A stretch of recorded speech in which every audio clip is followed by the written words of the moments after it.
ഇപ്പോൾ മുതൽ Russian mission control centre അത് ടേക്ക് ഓവർ ചെയ്യുകയാണ് എന്നൊരു റിപ്പോർട്ട് വരുന്നുണ്ട്. അപ്പോൾ ദൗത്യത്തിന്റെ ഒരു ഭാഗത്തിൽ അങ്ങനെ ഉണ്ടാവുമായിരിക്കും അല്ലേ ഭജൻ? ഉണ്ട്. ഞാൻ നേരത്തെ പറഞ്ഞു സംയുക്ത ദൗത്യമാണ് എങ്കിൽ കൂടി റഷ്യയുടെ ടെക്നോളജിയാണ് കൂടുതലായി യൂസ് ചെയ്തിരിക്കുന്നത്. Rocket technology റഷ്യയുടെയാണ്. പേടകത്തിന്റെ യാത്ര ചെയ്യുന്ന പേടകത്തിന്റെ ടെക്നോളജി സോയൂസ് റഷ്യയുടെയാണ്. അതുകൊണ്ട് തന്നെ റഷ്യക്കൊരു അപ്പർ ഹാൻഡ് ഉണ്ട് എന്ന് വേണമെങ്കിൽ പറയാം. നാസ അവരുടെ കൂടെ ഇപ്പം സഹകരിക്കുന്നു. അത് അങ്ങോട്ടും ഇങ്ങോട്ടും നാസയും ഈ പറയുന്ന പോലെ റോസ്കോസ്മോസും ഒക്കെ അങ്ങോട്ടും ഇങ്ങോട്ടും സഹകരിച്ചാണ് ഈ പറയുന്ന ദൗത്യങ്ങളെല്ലാം ഇതിനോടകം നടത്തിയുള്ളത് നമുക്കറിയാം. ഈ എക്സ്പെഡിഷൻ 75ന്റെ ഭാഗമായിട്ടുള്ള ഇതിനകത്ത് 2 കോസ്മോനോട്ട്സ് ഉണ്ട്, 2 റഷ്യൻ സഞ്ചാരികളുണ്ട്, ഒരു ആസ്ട്രോനോട്ടും ഉണ്ട്. അതാണ് അനിൽ മേനോൻ. അതുകൊണ്ട് തന്നെ റഷ്യക്കാണ് ഈ ടെക്നോളജി പരമായിട്ടുള്ള കാര്യങ്ങൾ നിർവഹിക്കേണ്ട കൂടുതൽ ചുമതലയുള്ളത്. അത് കൃത്യമായി അവർ ഹാൻഡിൽ ചെയ്യുന്നു എന്നാണ് നമുക്കിപ്പോൾ ലഭിക്കുന്ന വിവരം. ഇപ്പോൾ ഈ കൺട്രോൾ സെന്ററിൽ നിന്നുള്ള തത്സമയ ദൃശ്യങ്ങൾ പ്രേക്ഷകർ കാണാം. വലിയ മോണിറ്ററിൽ ഈ പേടകത്തിന്റെ കുതിപ്പ് അത് കൃത്യമായി I deactivated the system 2, but we are standing by അതിനകത്തുനിന്ന് അവർ പറയുന്ന സന്ദേശം ഡീകോഡ് ചെയ്ത് ഇവിടെ പറയുകയാണ്. Deactivate the system 2 but we are standing by എന്ന് പറയുകയാണ്. എന്ന് പറഞ്ഞാൽ അടുത്തൊരു ഘട്ടത്തിലേക്ക് കടക്കാൻ പോകുന്നു തോന്നുന്നു. അതെ, അതായത് പ്രശ്നങ്ങളില്ല എന്താണോ നേരത്തെ ഉള്ളത്. ആ സ്റ്റേജ് ഓരോന്നും ഘട്ടം ഘട്ടമായി പൂർത്തീകരിക്കുമ്പോൾ അത് കവർ ചെയ്യുന്നു, അത് ക്ലോസ് ചെയ്യുന്നു എന്ന് കൃത്യമായി താഴെ കൺട്രോൾ സെന്ററിൽ അറിയിക്കുകയാണ്. And let's start with line item 17. Moscow Tigers 2. I am all ready to read out the form 0403 for you. എന്ന് പറഞ്ഞാൽ അവർക്കിടയിലുള്ള അവർക്ക് മാത്രം മനസ്സിലാവുന്ന കോഡുകൾ ഒക്കെ ആയിരിക്കണം അത്. എന്തായാലും നമുക്കത് മനസ്സിലായി. നമുക്ക് ഈ പറഞ്ഞ കൂടുതൽ ചിലപ്പോൾ പിടിയിട്ടില്ലെങ്കിൽ കൂടിയും ഇതുവരെയുള്ള കാര്യങ്ങൾ ഓൾ സെറ്റാണ്. ഷാർപ്പ് 8:17 ഒരു സമയം ഉണ്ടായപ്പോഴേക്കും അതിന്റെ എക്സ്പെഡിഷൻ തുടങ്ങി. അതിന്റെ ആദ്യ അംബലിക്കൽ ടവർ ആദ്യം അവിടെ നടന്നു മാറി, രണ്ടാമത്തെ നടന്നു മാറി. അതിനുശേഷം ഒരു മജസ്റ്റിക് ലിഫ്റ്റ് ഓഫ്. പിന്നെ കൃത്യമായി ഓരോ ഘട്ടത്തിൽ എവിടെ ഇതൊക്കെ പ്രീ പ്ലാൻഡ് ആണ്. നേരത്തെ ഞാൻ പറഞ്ഞതുപോലെ സൂചിയിൽ നൂല് ഒരുക്കുന്നത് പോലെ, അല്ലെങ്കിൽ ഒരു പേപ്പറിൽ ഒരു കറുത്ത മഷി കൊണ്ട് ഇങ്ങനെ ലൈൻ ഇടുന്നത് പോലെയൊക്കെ അത്രത്തോളം പ്രിസൈസ് ആയിട്ട് പ്രീ പ്ലാൻഡ് ആയിട്ടുള്ള ഓപ്പറേഷനാണ്. ഓരോ സെക്കൻഡിൽ ഓരോ മിനിറ്റിൽ അത് എവിടെ എത്തണോ കൃത്യം അത് അവിടെ തന്നെ എത്തുന്നു. 8 ആകുമ്പോഴേക്കും അത് 8:27 ആകുമ്പോഴേക്കും അത് ആദ്യ ഓർബിറ്റിലേക്ക് എന്ന് പറഞ്ഞാൽ ഈ എക്സ്പെഡിഷന്റെ പ്രധാനപ്പെട്ട കടമ്പ ആദ്യ ഓർബിറ്റിലേക്ക് കടക്കുന്നു. അതിനുശേഷം രണ്ടാമത്തെ ഓർബിറ്റിലേക്ക് കടക്കുന്നു. അതിനുശേഷം ഏറ്റവും പ്രധാനപ്പെട്ട കടമ്പകളിലേക്ക് പറയുന്നു. അതിനകത്ത് നിന്ന് നമ്മുടെ ഡോക്ടർ അനിൽ മേനോൻ അടക്കമുള്ളവർ പറയുന്ന നിർദ്ദേശങ്ങൾ കൂടി നമ്മൾ അവരുടെ ശബ്ദരൂപത്തിൽ കേൾക്കുന്നുണ്ട്. ഇതിപ്പോൾ കാണുന്ന മോസ്കോയിലെ കൺട്രോൾ സ്റ്റേഷനാണ്. പ്രജനി, ഇപ്പോൾ അടുത്ത പ്രധാനപ്പെട്ട ഒരു കടമ്പ എന്താണ്? ഇനി നമുക്കില്ല, നമുക്ക് ഡോക്കിങ്ങിലേക്ക് തന്നെയാണ്. മറ്റ് കടമ്പകളോ അല്ലെങ്കിൽ മറ്റ് സ്റ്റേജുകളോ ഇനിയില്ല. സ്റ്റേജ് സെപ്പറേഷനൊക്കെ പൂർത്തിയായി കഴിഞ്ഞു. ഇനി പേടകത്തിന്റെ ഒറ്റയ്ക്കുള്ള യാത്രയാണ്.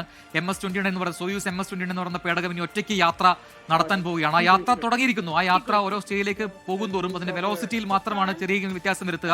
അതൊക്കെ കൃത്യമായ നേരത്തെ ഒരു ഓട്ടോമേറ്റഡ് ആയിട്ടുള്ള ഒരു ഘട്ടത്തിലൂടെ കടന്നു പോകുന്നതാണ്. എവിടെയാണോ എപ്പോഴാണോ മാറ്റങ്ങൾ വരുത്തേണ്ടത് അത് കൃത്യമായി മാറ്റങ്ങൾ വരുത്തുകയും ആ വെലോസിറ്റി അഡ്ജസ്റ്റ് ചെയ്യുകയും ചെയ്യും. ഇനി 11:26 എന്ന് പറയുന്ന ആ ടൈമിലേക്കാണ് നമ്മുടെ ശ്രദ്ധ വേണ്ടത്. ആ സമയത്തായിരിക്കും കൂടുതൽ പുതിയ ദൃശ്യങ്ങൾ ലഭ്യമാവുക എന്നാണ് ഞാൻ മനസ്സിലാക്കുന്നത്.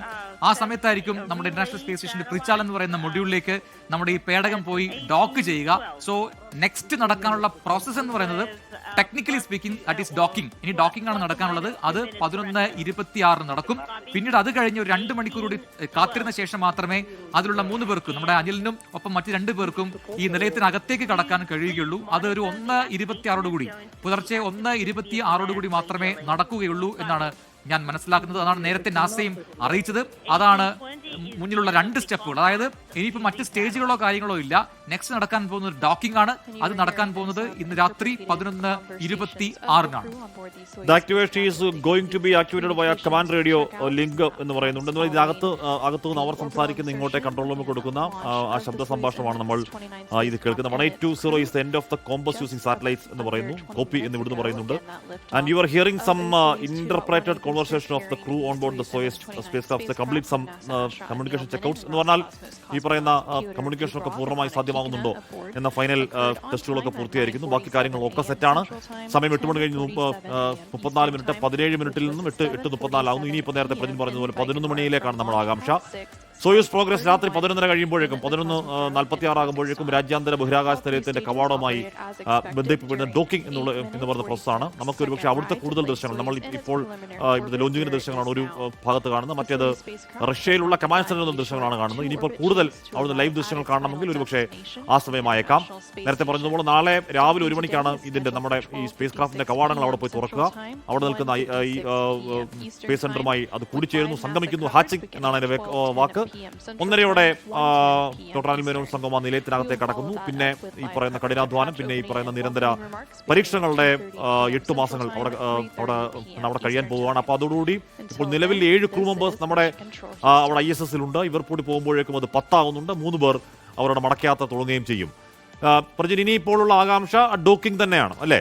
ഡോക്കിംഗ് തന്നെയാണ്. അതിപ്പോൾ അത് കൃത്യമായി നേരത്തെ പറഞ്ഞു. അതായത് നമ്മൾ നേരത്തെ കണ്ട ഈ പേടകം സ്പേസ് എക്സിന്റെ ഡ്രാഗണൊക്കെ നമ്മൾ കണ്ടിട്ടുണ്ട്. അതിന്റെ ഒരു ഷേപ്പ് വേറെയാണ്. നമ്മൾ ആക്സിയംസ് 4ന്റെ ഭാഗമായി നമ്മുടെ ശുഭാൻഷു ശുക്ല അടക്കം പോയിട്ടുള്ള പേടകത്തിന്റെ ഒരു ഡിസൈൻ അല്ല ഈ സോയൂസ് എന്ന് പറയുന്നത്. സോയൂസ് MS-29 എന്ന് പറയുന്ന ഈ പേടകത്തിനുള്ളത് വേറൊരു ഡിഫറെന്റ് ഡിസൈൻ ആണ്.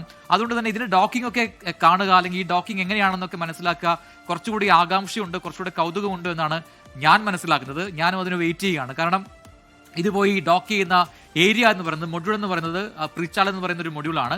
അതിൽ പറയുന്ന റഷ്യയുടെ തന്നെ ഒരു കോൺട്രിബ്യൂഷനാണ്. ഇന്റർനാഷണൽ സ്പേസ് സ്റ്റേഷനിൽ ഉണ്ടാക്കിയ റഷ്യയുടെ ഒരു മൊഡ്യൂളാണ് ഈ പ്രിച്ചാൽ എന്ന് പറയുന്ന മൊഡ്യൂൾ. അതിലൊരു പ്രത്യേക പോർട്ടുണ്ട്. ആ പോർട്ടിലേക്ക് മാത്രമേ ഈ പറയുന്ന പേടകത്തിന്റെ സോയൂസ് പേടകത്തിന്റെ പോർട്ട് മാച്ച് ആവുകയുള്ളൂ. അവിടെ പോയിട്ട് ഇത് കണക്ട് ആവുകയാണ് ചെയ്യുക. ആ കണക്ഷൻ പ്രൊസീജിയറാണ് പറയുന്ന പേരാണ് ഡോക്കിംഗ് എന്ന് പറയുന്നത്.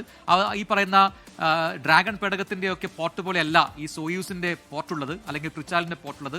ആ പ്രിച്ചാലിന്റെ കൃത്യമായ ഏരിയയിൽ നമ്മൾ ഈ പ്ലഗ് ഇൻ ചെയ്യുന്ന പോലെ, അല്ലെങ്കിൽ നമ്മുടെ മൊബൈലിലൊക്കെ നമ്മുടെ സാധാരണ സോക്കറ്റുകളൊക്കെ സോക്കറ്റ് ഇൻസേർട്ട് ചെയ്യുന്ന പോലെ എന്നൊരു പ്രൊസീജിയറാണ്. പക്ഷേ ഇത് കുറച്ചുകൂടി സങ്കീർണമായ പ്രൊസീജിയറാണ്. പക്ഷേ അതൊക്കെ വളരെ ഈസി ആയിട്ട് ഒരു ഓട്ടോമേറ്റഡ് പ്രോസസ്സിന്റെ ഭാഗമായി നടക്കും എന്നുള്ളതാണ് മനസ്സിലാക്കേണ്ടത്. അപ്പോൾ ആ ഡോക്കിംഗ് പ്രോസസ്സ് നടക്കാൻ പോകുന്നു. അത് എനിക്ക് 3 മണിക്കൂറിന് ശേഷമാണ് 11:26 അത് നടക്കുക. ഈ പറയുന്ന പ്രിച്ചാൽ എന്ന മൊഡ്യൂളിൽ പോയി നമ്മുടെ സോയൂസ് MS-29 എന്ന് പറയുന്ന ഈ പേടകം അവിടെ ഡോക്ക് ചെയ്ത് ഫിക്സ് ചെയ്ത നിലയിൽ കഴിയുകയും ചെയ്യും. ഒരു 2 മണിക്കൂർ ആ നില തുടരുകയും ചെയ്യും. അതിനുശേഷം മാത്രമേ പുലർച്ചെ 1:26 ഈ 3 പേരും ഈ പേടകത്തിനകത്തുനിന്നും നേരെ ഇന്റർനാഷണൽ സ്പേസ് സ്റ്റേഷനിലേക്ക് കടക്കുകയും ചെയ്യുക. അവർക്ക് വലിയ സ്വീകരണം ഒരുക്കാൻ നിലവിൽ നേരത്തെ ഹാഷ്മി പറഞ്ഞതുപോലെ അവിടെ 7 പേരുണ്ട്. നിലവിൽ എക്സ്പെഡിഷൻ 74ന്റെ ഭാഗമായിട്ടുള്ള ക്രൂ മെമ്പേഴ്സ് ഉണ്ട്.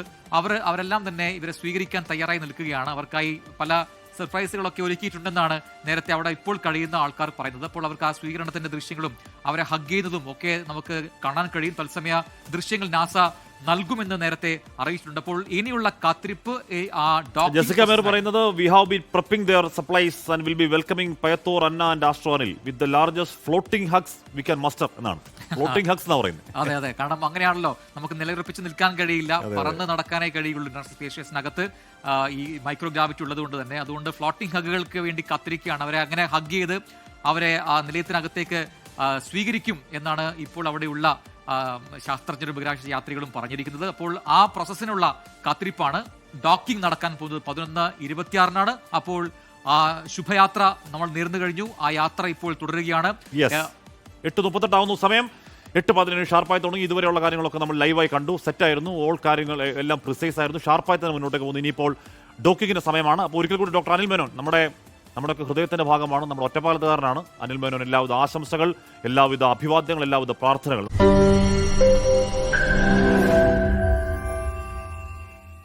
ലോകത്തെവിടെയായാലും ഏത് സമയത്തും 24 വാർത്തകളും ഓഗ്മെന്റഡ് റിയാലിറ്റി പാക്കേജുകളും എക്സ്പ്ലെയിനറുകളും വിശദമായി കാണാൻ ഞങ്ങളുടെ യൂട്യൂബ് ചാനൽ നിങ്ങൾക്ക് സബ്സ്ക്രൈബ് ചെയ്യാം.